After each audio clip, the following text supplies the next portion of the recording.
बिस्मिल्लाहिर्रहमानिर्रहीम। खातिन हज़रात, मैं हूँ अख्तर अब्बास और आप सबको अस्सलाम वालेकुम। जंग के दिन हैं, जंग का माहौल है, पर पाकिस्तान में बिल्कुल नहीं है। और सच्ची बात यह है कि पाकिस्तान की फ़ौज पे जितने भी पहले तबसरे किए जाते थे और बातें सुनाई जाती थी, उन्होंने इन 4 दिनों में पैसे पूरे कर दिए। सो ब्रेव, सो इंटेलिजेंट, जिसे उर्दू में हिकमत कार कहते हैं, स्ट्रेटजिस्ट। एयरफोर्स ने और पाकिस्तानी बर्री फ़ौज के जो स्ट्रेटजिक कमांडर्स हैं, इन दोनों ने हम सबका सर फ़ख्र से बुलंद कर दिया। इतने सारे सवाल आ रहे हैं कि जंग के दिनों में हमें क्या करना चाहिए, हमारा रवैया कैसा होना चाहिए। और ज़ाहिर है बहुत से घरों में बच्चियों को और ख़वातीन को ख़ास तौर पर खौफ भी आता है, उससे कैसे निपटा जाए और नबर्द आज़मा हुआ जाए। इनफैक्ट ये ज़िंदगी है, ज़िंदगी के चैलेंजेस हर रोज़ बदलते हैं। आपको याद है जब ये शुरू हुआ जंग का माहौल, तो हमारे यहाँ एक लिहाज से डिप्रेशन होने, हम सारे जज्बाती लोग हैं, हम चाहते हैं फटाफट ठा हो जाए, और वो नहीं हो रही थी।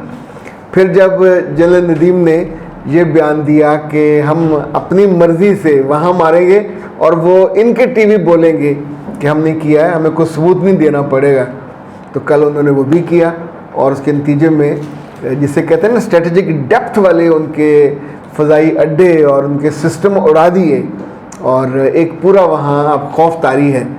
अल्लाह करे इंडिया को समझ आ जाए और जंग को आगे ना बढ़ाए, वरना जैसे वो बढ़ाएगा नुकसान तो दोनों का होगा। लेकिन यहाँ से अच्छा, एक मेरे दिल में पता नहीं क्यों ख्याल आ रहा था कि पाकिस्तान के वज़ीर आज़म को या फ़ौज के जो बड़े हैं सरबरा, उनको ज़रूर वहाँ के लोगों से कहना चाहिए कि हमारी जंग आपसे नहीं है, ये मैन टू मैन लोगों को मारने की जंग नहीं है। बुनियादी तौर पर वो लोग जो उनकी क़यादत कर रहे हैं, सियासत की क़यादत कर रहे हैं, ये उनका दिमाग ख़राब है। तो इसीलिए फिर जब जंग होती है तो स्ट्रेटजिक डेप्थ के फ़ौजी ठिकाने वो बर्बाद होते हैं, और उन्हीं पे जो है टारगेट। उससे इतने सालों में जो बीच में कुछ वक्त ऐसा गुजरा था जिसमें लोगों के ताल्लुकात बहाल हुए थे। अभी आप अंदाज़ा करें, इंडिया ने पाकिस्तान के ताल्लुक़ ख़राब करने के लिए अमृतसर पे भी फेंका। पाकिस्तान भला वहाँ क्यों फेंकेगा, जबकि पूरी जो सिख कम्युनिटी है इनके साथ पाकिस्तान के और हम सब के बहुत अच्छे ताल्लुकात हैं और इनके साथ कोई ग्रज नहीं है। तो उनके मुक़द्दस मकामात का हम एहतराम करते हैं, इज़्ज़त करते हैं, उनका पूरा इंतज़ाम करते हैं, तो भला हम क्यों उनको नुकसान पहुंचाएंगे। लेकिन इंडिया ने ये अकल के ज़ाहिर है कच्चे, ऐसा ही हमला उन्होंने अफ़गानिस्तान में भी किया है, मिसाइल फेंका कि ये जैसे पाकिस्तान में फेंका हो। बंदा पूछे कि अल्लाह के बंदो, एक मुल्क दूसरे के साथ जंग की हालत में है तो वो तीसरे अफ्रीकों को पंगा क्यों दिलाएगा, उसे क्यों गुस्सा दिलाएगा।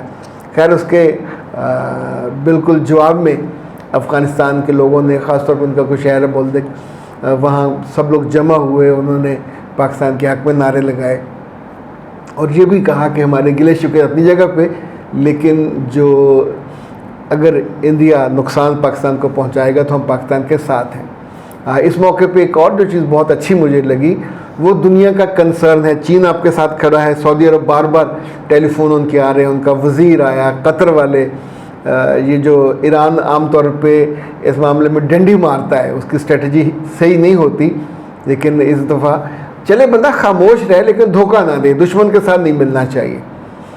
तुर्किया ने बहुत खुल के साथ दिया, उज़्बेकिस्तान ने।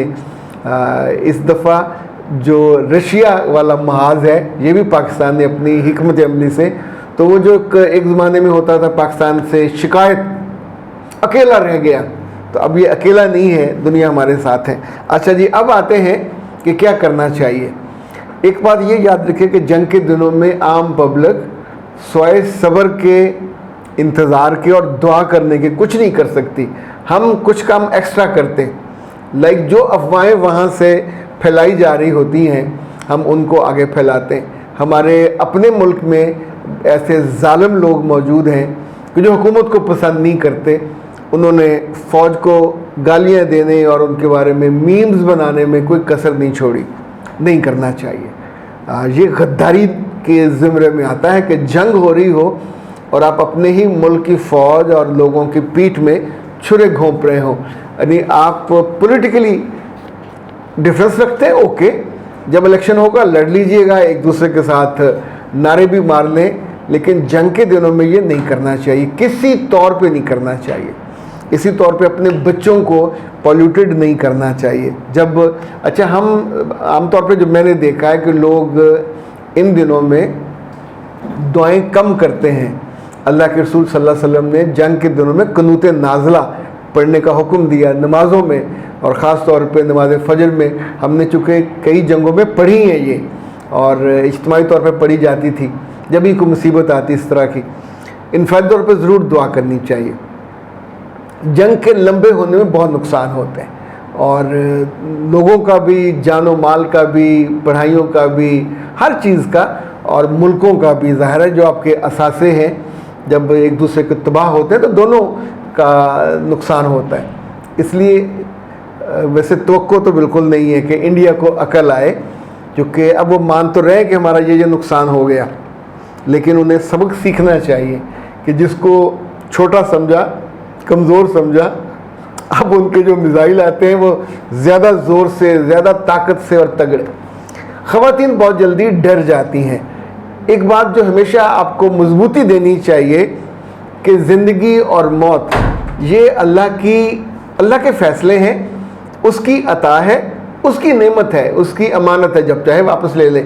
इसी तौर पे याद रखिएगा कि अब जैसे एयरफोर्स के लोग जाते हैं जब अपने तैयारे लेके, तो जिस तौर पे, जिस कन्विक्शन से, जिस मोहब्बत से नारे मारते हुए जाते हैं, ये है ज़िंदगी का हुस्न। इसी तौर पे पाकिस्तानी बर्री फ़ौज के लोग अब जो टैंक लेके जा रहे हैं, अच्छा वो थके हुए हैं लंबे सफ़रों से, लेटे हुए, पर अगर उनमें से कोई पूछता है कि हाँ भाई जंग पे जा रहे हो, तो वो जो उनकी लफ्ज़ों में और उनकी आंखों में चमक होती है और जिस तरह पर नारे लगाते हैं, ये है वो जज्बा जो जंगों में कौमों को जिताता है। आखिरी बात याद रखिएगा, खुद गुस्से में नहीं आना चाहिए। गुस्से में आके ना गुस्सा अपने घर वालों पे, ना शाउट करना चाहिए। बाद लोग ऐसे हैं जो ही कोई हमला होता है तो उस पर फिर नारे मारना शुरू कर देते गुस्से से, बुरा भला। इसी तौर पे जंग में कभी जो जज़राए अबलाग होते हैं इन पे बिलीव नहीं करना चाहिए। मुझे याद है जो जंग थी पिछली 71 वाली, तो इंडिया के जो रेडियो थे उसका नाम आकाशवाणी था। तो आकाशवाणी इतने, तब रेडियो था, टीवी तो होता नहीं था, इतने वो झूठ बोलते थे। जैसे आज इन्होंने कराची बर्बाद कर दिया, इस्लामाबाद पे फतह का वहाँ लगाया खबर। तो एक गाना बना था उस ज़माने, मुझे याद है, शायद आप ढूंढें तो आपको नेट से मिल जाए। वो था कि झूठ बोलनी है झूठी है आकाशवाणी है, कभी सच भी तो बोल मर जानी है। अच्छा, ये इतना पॉपुलर होता था। तो अब वो टीवी चैनल्स हैं वो भी झूठ बोलते हैं, जो फिर लोग एतबार करते हैं बीबीसी पे, राइटर पे, CNN पे, और उनका शुरू में उनकी तरफ इंक्लाइंड था, उनकी फेवर करते थे।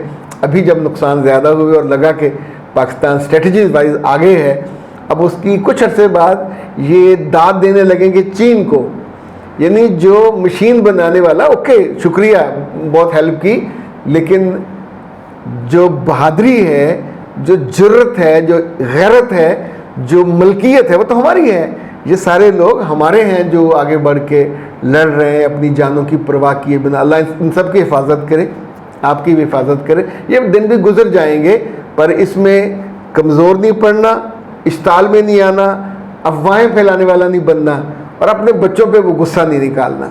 अल्लाह से दुआ कीजिए अल्लाह हम सबको अपने हिफ्ज़-ओ-मान में रखे, पाकिस्तान को भी, पाकिस्तान के हिकमतकारों को भी, और हमें दुनिया में इज़्ज़त दिलाए और इस जंग में फ़तह दिलाए, और दुश्मन को ऐसे नाकों चने चबवाए मुस्तकिल बुनियादों पे कि मुस्तकबिल में फिर वो हमारे साथ सुकून से, अमन से रहने का फ़ैसला करे और लोगों की ज़िंदगी आसान हो। अख्तर अब्बास को दीजिए इजाज़त। अस्सलाम वालेकुम।